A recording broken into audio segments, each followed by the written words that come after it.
Está começando mais um episódio do meu canal Sexto Sentido, um canal para mulheres reais e suas histórias. Meu nome é Paola Giacomoni e hoje a minha entrevistada é a Selma. Selma, se apresente para nós. Oi, Paola, tudo bem? Eu sou a Selma, eu tenho 46 anos, eu sou casada, tenho 4 filhos e 2 netinhas bem lindas. Selma, primeiro, muito obrigada por ter aceito o convite. É um prazer ter você aqui comigo. A sua história é uma história muito emocionante, de superação, pelo que a gente já conversou. Então, realmente, eu fico muito feliz e gratificada de você poder estar aqui e contar um pouquinho para nós a seu respeito. Fala um pouquinho de você, da questão do seu casamento, de você ter casado muito cedo, como foi a sua criação. Dá uma resumidinha pra gente, Selma, por favor. Eu primeiro te agradeço, né? Eu que, imagine, cheia de alegria de estar aqui com você. Então, a minha história é uma história muito típica de quem nasceu no interior, com os pais cristãos, um cristão muito rígido. Sim. E eu fui ensinada que quando a gente tem 16 anos, a gente casa. Certo. E aí eu casei com 16 anos. Criação bem conservadora, né? Bem conservadora. Eu nem para a escola eu ia mais, porque meu pai achava que não precisava estudar, né? Sim. Se você saber ler e escrever, pronto, você já está pronta para ser uma esposa. E eu casei, vim embora para Curitiba, e aqui começou o meu tormento. Eu era só uma menina do interior, muito tímida, e aí aquele sonho, meu príncipe encantado, não rolou. Era um sapo. Virou um sapo. Bem isso, eu costumo dizer isso mesmo, que meu príncipe encantado virou um sapo e eu não era uma sapinha, né? Então não deu certo. E aí sim, com 3 meses, 4 meses mais ou menos desse casamento, eu já queria me separar. É que uma menina de 16 anos não tem maturidade, nem experiência, nem vivência nenhuma para enfrentar um relacionamento, principalmente que na ideia, né, da sua educação, da sua criação, era para ser um casamento para sempre. Para sempre, porque meu pai, casado com a minha mãe a vida inteira, todas minhas irmãs, eu sou uma caçula de 8 filhos, então, e todas casadas, todas casaram jovens, então, para mim aquilo era normal. Sim. Né? Eu estava fazendo... Você estava seguindo o caminho da família. Sim, e eu achava que seria bom, mas eu nunca tinha vindo na casa da minha sogra, eu não conhecia, não sabia onde é que era. Eu conhecia deles irem na minha casa. E aí, quando meu pai intimou, falou, olha, você quer casar com ela? Então tá bom, você tem 3 meses para casar. Você conheceu ele na igreja? Na igreja. E aí, aqueles requisitos que o pai acha que é o correto, né? É da igreja. Aí, ele era músico da igreja, então só ia somando, né? Sim. Os benefícios, né? Mas quando começa a convivência, eu, por ser filha caçula, as minhas irmãs também dizem isso, meu pai... era um pai muito cuidadoso. Super protegeu. Também pela igreja, que ele prezava muito, e ele queria ser um exemplo, né? Ele era pastor, então tem que ser um exemplo, né? E assim, não era um pai que me batia, que uma mãe nunca foi de maneira nenhuma, então eu não sabia que era isso. Na minha casa não tinha violência. Eu não sofria nenhum tipo de violência. E aí, de repente, eu caso. Você sofreu violência no teu casamento, com 16 anos. Com 16 anos.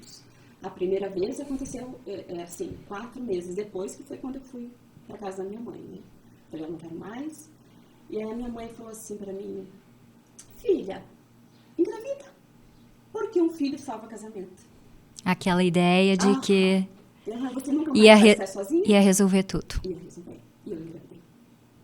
E minha filha nasceu em novembro do outro ano, demorou acho que uns 6 meses ainda para engravidar.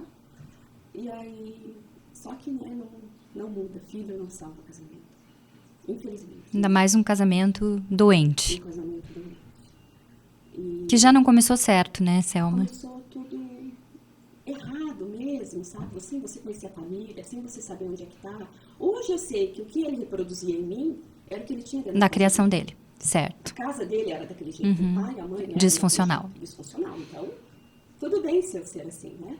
E assim, primeiro começou as agressões psicológicas, que eu era uma menininha do interior, uma negrinha do interior, que pode não parecer hoje, mas eu era bem mais moreninha, sabe?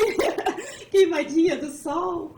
Então, quem que você pensa que você E eu não tinha voz, porque eu era muito tímida. E a minha criação dizia isso, que a mulher tem que ser Submissa. submissa, mas submissa de Baixa a cabeça, escuta o marido, escuta o pai. Isso aí mantém seu casamento. Certo. Então, você teve essa experiência traumática, né? Já com 16 anos. Falou que voltou ali no início para casa dos seus pais. Como que teu pai reagiu a isso? Como foi a continuidade? Você continuou casada por muito mais tempo? Não. Daí, meu pai não queria de maneira nenhuma. Que você Que eu me separasse. separasse. Eu tinha que manter o casamento. E aí, com a minha mãe, não conseguiu engravidar. E aí, eu fiquei casada. Quando a minha filha tinha... Daí, as agressões, sempre. Eu nunca tive uma vida feliz. É que não cessam. Na verdade, elas só pioram, né? Elas só pioram. E aí, eu comecei a trabalhar, porque eu sabia que aquela vida não era pra mim. Mesmo assim, sabendo tudo que eu iria enfrentar, eu decidi que eu não queria mais. Então, quando a minha filha completou 2 anos, eu comecei a trabalhar. Certo. E não teve nenhum tipo de obstáculo por parte do teu ex-marido e do teu pai em relação a você ir para o mercado de trabalho? Não. O meu pai, a gente nem tinha muito diálogo, para ser bem sincera para você. Era muito com a minha mãe, né? O choro era no ombro dela. Mas as notícias eram sempre ruins, né? Aí fui trabalhar e eu tinha um plano. Eu tinha traçado um plano, né? Eu vou trabalhar, porque eu queria estudar. E eu falei, preciso ser alguém na vida. Você já tinha 18, 19 anos nessa época? 19 anos, porque minha filha tinha 2 anos. E aí eu comecei a trabalhar no supermercado. E até que um dia, só que eu não contava pra ninguém que eu sofria, porque eu tinha vergonha. Sim. Normalmente a mulher se sente culpada quando sofre violência, Sim, né? sim. Culpa vezes, e vergonha. culpa Exatamente e vergonha. esse o sentimento, né? E às vezes eu falava assim, não, mas eu também, né, aquilo de você responder ou falar mais alto, talvez eu tivesse culpa, talvez ele me bateu porque eu também, de repente, perdi o respeito com ele, mas não era. A gente não entende isso. Eu não entendia, eu não sabia que isso era uma violência.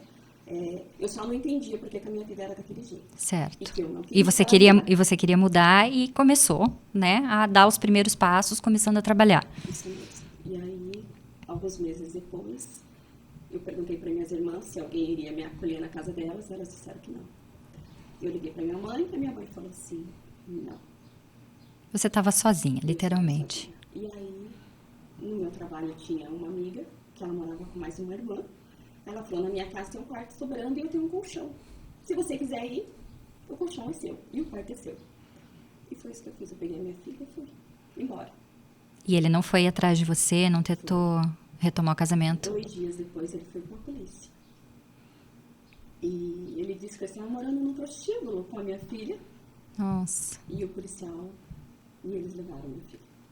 Levaram sua Levaram filha? Minha filha. Aí, nesse dia, o policial falou assim pra mim, olha, infelizmente, eu não tenho nada que fazer por você.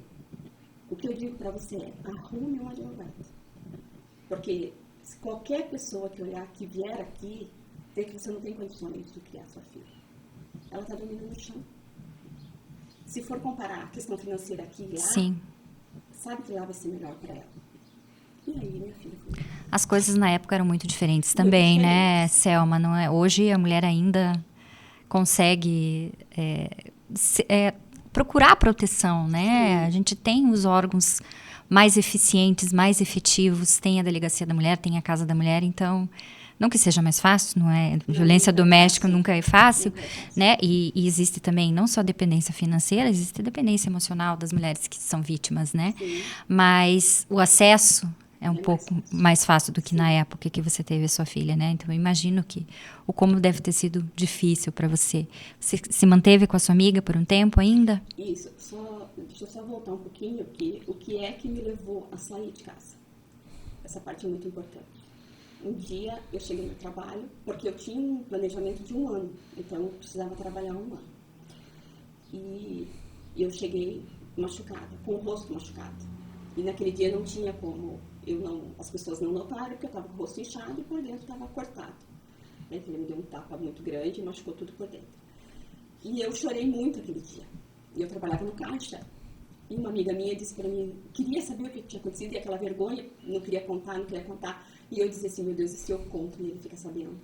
Sabe? Eu era outra pessoa. Essa Selma daqui não é nem sombra do que eu já fui um dia. E aí, a gente tinha na época lá uma pessoa que ficava fazendo atendimento ao cliente. Lilian é o nome dela. E aí alguém falou para ela, falou, Lilian, conversa com a Selma. A Selma está passando por um problema, não sei se entrar em detalhes, eu não sei que ela me chamou para conversar. E aí para ele eu contei. Eu tive coragem de contar para ela. E aí ela me levou na delegacia da mulher, ali no Cabral. Só que assim, ao mesmo tempo que eu queria estar lá, eu não queria estar. Mas na minha cabeça era que eu quero manter o meu casamento. Se eu conseguir manter o meu casamento pela minha filha, Sim. eu continuo casada. Por amor ao meu pai, porque eu ia dar um desgosto muito grande para ele, né? Mas não foi isso que aconteceu. Ele foi intimado a comparecer. E nessa data, quando ele foi intimado a comparecer, foi quando houve o rompimento do meu casamento. Porque aí a agressão daí veio tanto da parte dele quanto da parte da mãe dele, né? Nossa. Então, aí eu não tinha mais como... Não tinha condição. Não tinha condição. E você também não era amiga. também um ambiente para sua filha, independente da questão financeira ou não, como os policiais falaram, né? Sim. Selma, como é que uma criança de 2 anos vai viver num ambiente de agressividade, presenciando a mãe ser violentada, enfim. E aí, a partir daí, você ficou um tempo com a sua amiga e depois disso, como que você começou a ser essa Selma de hoje? Então, essa Selma de hoje, depois eu tive outros relacionamentos. Ao total foram 3 mal sucedidos. Mas assim, agressões físicas Com o dessa primeiro. maneira, foi com esse primeiro. Com essa segunda pessoa com quem eu me relacionei. Por que não deu certo? Ele tinha uma vida noturna muito agitada, sabe? Amante da música. Isso me encantava nele, porque desde muito cedo eu estudei música. Certo. Sabe? Isso foi uma coisa que nos aproximou. E aquela vida de casado, com filho, eu tive mais um filho. Com o segundo marido. A minha filha, do meu primeiro casamento, ela só veio morar comigo, reaproximar mesmo de mãe, de ter esse contato de mãe, com 14 anos. Já adolescente. Adolescente, já. Ela ficou o tempo todo afastada. Não por mim, né? Sim, eles fizeram ali, manipularam de uma forma que ficaram com ela. E como eu fui sempre muito arredia, eu era uma pessoa triste, mesmo estando casada, estando tudo bem, tinha alguma coisa dentro de mim que me prendia muito a eu desabrochar como mulher e ser essa mulher interessante. E não foi o suficiente para ele. Ele foi muito sincero. Foi muito sincero. Ele disse, essa vida para mim não dá. Houve uma briga, ali uma situação, e ele foi embora. De novo. Ai, foi difícil. Porque eu cresci dentro de acreditando que... No casamento. No casamento. Para sempre. E que Deus estaria comigo, que Deus estaria cuidando de mim. E você teve 2 decepções, traumas, né? Muito grandes. Eu perdi tudo que eu tinha. A minha identidade, meu destino. Sim, com certeza. A igreja, que era um grande amor, a família, né? Então eu fiquei pela primeira vez sozinha mesmo. Você se afastou da igreja nesse período também? Nesse período porque eu achava que Deus era o culpado. Certo. Sempre o outro, nunca eu. E aí, quando teve essa segunda separação, eu falei, meu Deus, né? De repente o problema sou eu. E aí eu decidi que o problema era eu. E não tinha uma vergonha de falar com as pessoas. As pessoas olhavam, meu Deus, coitada, né, e tal. Selma, talvez casamento não seja para Selma, mas eu queria minha família de volta. Certo. Minha família é uma família muito grande. 8 irmãos, agora você imagina, quando todo mundo se junta, né, com os esposos, os filhos, era sempre... É enorme. E eu queria aquilo para mim, eu queria uma família grande. E esse era o meu objetivo, só que eu fazia da maneira errada. Certo. Você começou a repetir padrões, na verdade, de relacionamentos, né? Repetir padrões, exatamente isso. Eu só ia fazendo, sabe? Eu Sim. não parava para pensar e analisar a situação. E aí entrou uma outra pessoa na minha vida. Da mesma cidade que eu, do interior do Paraná, lá de Salto do Itararé. Conheci ele também, já divorciado. E a gente teve um breve relacionamento e eu engravidei. Isso foi no susto. E aí ele assim, então tá bom, então vamos fazer o seguinte, você já sofreu demais, então agora eu vou cuidar de você. Então eu vou dar entrada no meu divórcio, que até então eu não dei. E aí a gente vai casar. E eu vou cuidar de você pra sempre. Era tudo que eu precisava ouvir. Te pegou no momento frágil, provavelmente, frágil, né? Com certeza. E aí, essa primeira audiência do juiz foi marcada para o dia do nascimento da minha filha, dia 4 de junho de 2004. Da terceira já. Da terceira Tá. filha. E aí, ele falou, não vou acompanhar o nascimento, óbvio, né? Vamos remarcar essa audiência lá pra frente. Marcou para uns 45 dias depois. E aí ele foi pra audiência e ele não voltou mais pra casa. Ele provavelmente voltou com a mulher. E te largou com uma criança recém-nascida. Nós tínhamos uma pizzaria na época, ali na Vitor Ferreira do Amaral. Estava tudo normal. Ele saiu para trabalhar, chegou em casa, tudo exatamente no lugar. Tudo perfeito, como sempre foi a minha vida com ele. E aí ele foi. Mais um baque. Então aí foi quando foi o meu pior momento na minha vida, foi quando eu entrei em depressão. Sim. Eu quis tirar minha vida. Eu não podia ficar sozinha. Né? Então acontece aquelas coisas que eu falo, não pode estar acontecendo comigo. De novo. Mas está. Foi o pior momento na minha vida. Se alguém me perguntar, você já teve um pior momento na tua vida? Foi esse. O único, o pior dia da minha vida. Você já estava com quantos anos nessa época, Selma? Nessa época eu tinha 29 anos. Nova ainda, né? Nova, super nova. Com toda essa bagagem.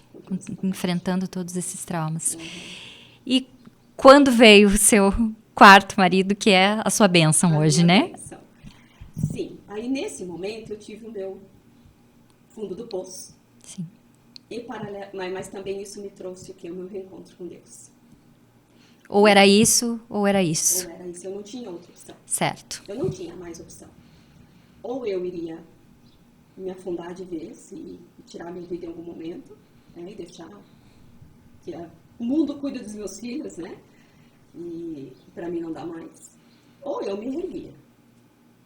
E nesse momento eu não tinha ninguém mais além de Deus. Quem que estaria comigo? Sim. Só tinha julgamentos na minha vida, Com né? certeza. Só julgamentos, apontamentos, os filhos. E aí, Deus, na sua infinita misericórdia, teve compaixão de mim. E aí ele foi me dando sinais de que eu era uma filha muito amada dele. Eu fui estudar. Eu participei muito de encontros, de palestras para mulheres, tudo voltado para a mulher, tentando sair daquele buraco que eu estava. Tudo que as pessoas diziam para mim, Selma, você tem que fazer isso, depois eu levava a risca. Selma, todo dia Tentando se reerguer. Tudo que me ensinavam a fazer. E aí veio, então, esse teu momento. Aí veio esse meu momento e eu pedi. Quando me senti pronta, falei, agora eu vou começar a minha família do jeito que eu sempre quis. E aí eu conheci meu marido, maravilhoso. Você tá há quantos anos com ele? 15. 15 anos Casado, 16 anos casados, né? Aí você teve mais um filho, mais uma filha? Filho. Mais um filho. Mais um filho. O caçula. Eu me perdi nas contas, não sei nem quantos anos que eu tô casada com meu marido. Mas o meu filho vai fazer 12 anos agora em janeiro. E assim, ele é a minha bênção. E hoje a família tá toda bem, reunida. Sim, e quando ele me conheceu, ele não sabia da minha história. Ele conheceu só a minha filha menorzinha, ele não sabia de toda aquela bagagem que vinha. Eu tive que contar, né? Eu falei, é hoje que eu conto, fazia uns dias que a gente tinha se conhecido. Eu falei, então vem aqui que eu tenho que te contar uma história. E aí eu contei tudo pra ele. E ele disse assim, tá, mas é só isso? Eu falei, oi?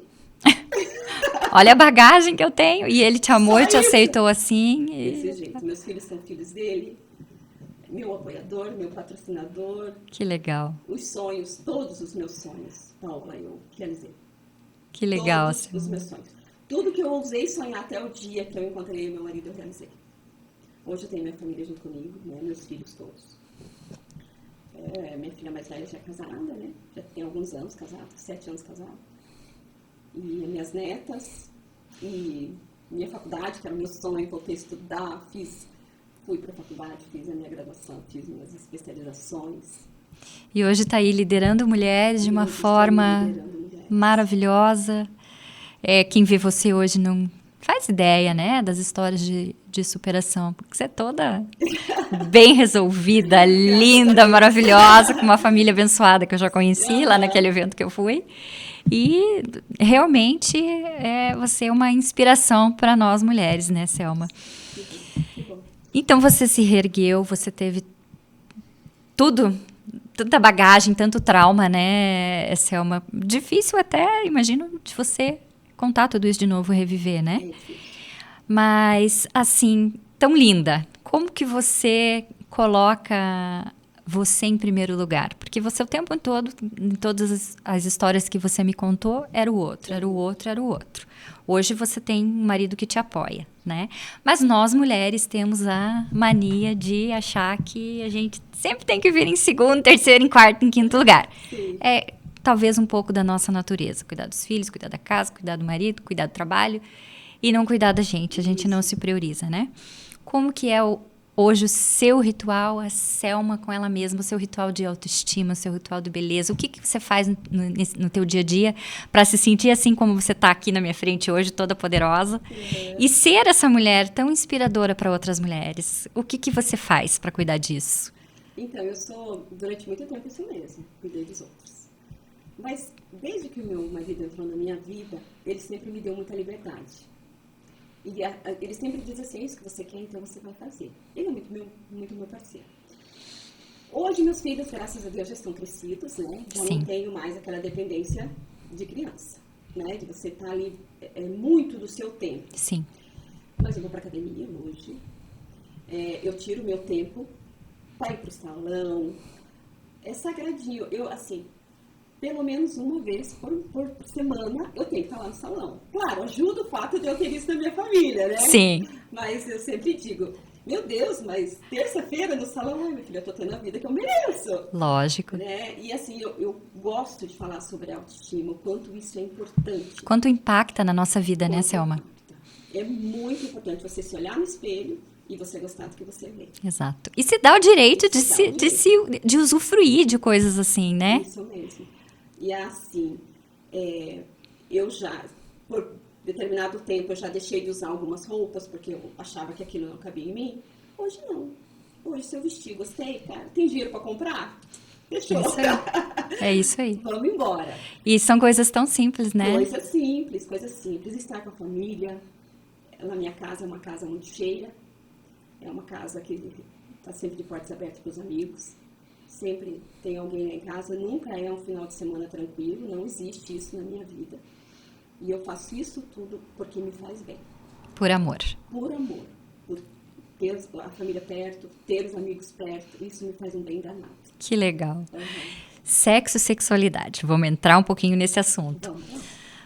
Casamento primeiro com 16 anos, relacionamento abusivo. Não preciso nem me aprofundar para saber a tua resposta, né? É evidente que você não tinha um relacionamento sexual agradável e prazeroso com todos esses parceiros que judiaram tanto, né? Não sei se é essa a palavra, mas que te fizeram sofrer, né? Que me feriram. Que te feriram tanto, era essa palavra que eu queria. Não existia, né, Selma? Não existia essa Selma. Não, essa Selma não. Lá com 16 anos, para ser bem sincera para você, eu nem sabia direito como era uma vida sexual. Sim. Primeiro, por ser criança, pela criação, não era um assunto que era conversado em casa. Conversado na minha casa. Eu, na semana do meu casamento, a gente estava almoçando e meu irmão começou a brincar comigo. Vai casar, vai ser mamãe e tal. Eu falei, eu quero ter muitos filhos. Não fazia ideia. Mas o meu pai já brigou comigo. Isso é um assunto para depois que você casar. Não é assunto para você conversar na frente dos seus pais. Olha para você ver o nível. Como deixar você aprender a se virar sozinha, né? Sozinha. Com 16 anos. Com 16 anos. A noite de núpcias foi uma coisa horrorosa, né? Sim, não está preparada, né? Não tem. E não tem aquela questão da preliminar, provavelmente, né? Da química, do amor, da conexão. Então, realmente, imagino como deve ter sido complicado. Você só se reinventou realmente nessa parte com o seu marido atual? Com o meu marido, porque aí nos outros relacionamentos você traz bagagem ainda. Sim. Né? E aí você romper essa barreira é muito difícil. Sim. Então, assim, que vai criando muitos traumas, né? Muitos traumas. E hoje você é super bem resolvida em relação a isso? Eu sou super bem resolvida. Eu tenho um marido maravilhoso, eu tenho um marido que é um poço de carinho e atenção e afeto. Conversa com seus filhos a respeito desse assunto também? Muito. Converso sobre isso. Às vezes até tô falando algum assunto que eu falo, pelo amor de Deus, gente, eu tô falando isso, eu não deveria ter os ouvidos, porque eu acho que eu já tô até indo Além. Além, né? Coisas que eles não precisariam falar. Mas Olha, conversa sobre isso, porque isso é muito importante, principalmente com as meninas. Principalmente com as meninas, sim, porque o homem é meio, parece, né, que instintivo. A mulher, ela precisa do preparo, ela precisa do carinho, ela precisa do elogio, ela precisa, né, da preliminar. A gente é complexa, é diferente, né?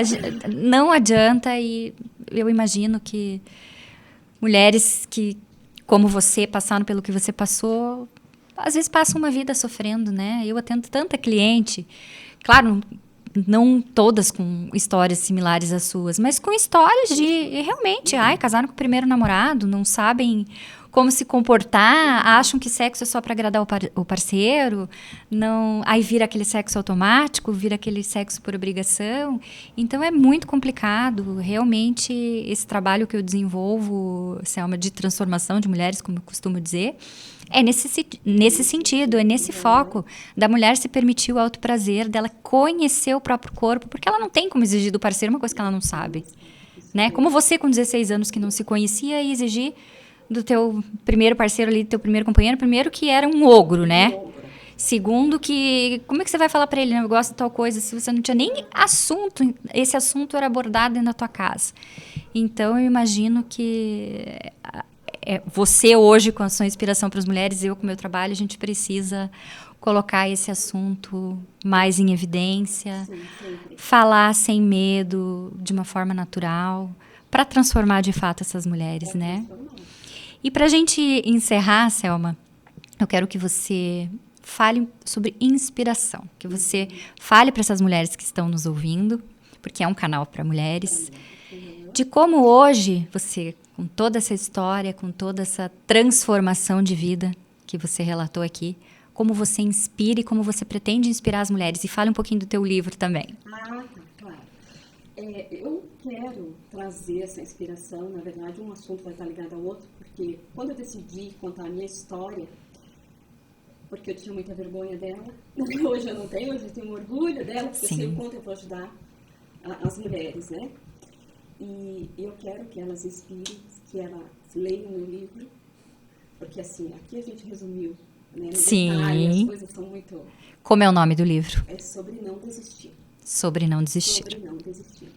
E quando eu tive, lá aos 30 anos, que eu tive o meu start, que eu tinha que sair, é isso que diziam para mim: Selma, não desista, não desista. Eu não posso desistir pelos meus filhos, mas as pessoas diziam para mim também: não desista. E o que eu diria para essas mulheres é exatamente isso. Não importa o momento que você está passando. Você quer estar aí? Não, você não quer estar aí. Se tiver ruim para você, você não quer estar. O importante é não desistir. Ou seja, sempre é possível, né? Sempre é possível. O desistir não pode ser uma opção na nossa vida, em qualquer situação. Sempre que você estiver ali, ó, naquele momento de decisão, você fala: vou desistir. Não. Desistir não é opção. E aí você segue. Com certeza. Você segue inspirando, outras que têm as histórias transformadas seguem inspirando também. E assim a gente vai fazendo uma corrente de mulheres fortes, bem resolvidas e felizes, né, Selma? Isso mesmo, que é muito importante. Uma mulher feliz é uma mulher realizada. Com certeza. A família, todo mundo sente, né? Todo mundo sente, todo mundo a gente contagia as pessoas ao redor. Selma, você tem mais algum recado? Não, acho que é isso. Só aguardar mais uns dias, né, Paola, para a chegada do meu livro. Sim. Vou mandar um exemplar para você. Você, por favor, mostre ele aqui no seu canal. Com certeza. Não vou falar muito do seu livro, pode ter certeza. E te agradecer pela oportunidade de estar aqui, falando um pouquinho da pessoa. Muito obrigada. Realmente, volto a dizer, não me canso de repetir, você é uma inspiração, né? Tanto que, assim, já logo no começo que eu te conheci, você contou a tua história naquele evento, eu falei: não, a Selma tem que estar no meu canal, porque ela é transformadora de vidas femininas. E esse é o meu propósito e o propósito de muitas mulheres que estão conectadas com a gente, né? Sim, então, a gente precisa fazer acontecer esse movimento. Muito obrigada, Selma. Eu agradeço, Paola, pelo carinho. Imagina. Finalizamos mais um episódio. Não se esqueça de se inscrever no meu canal e até a próxima.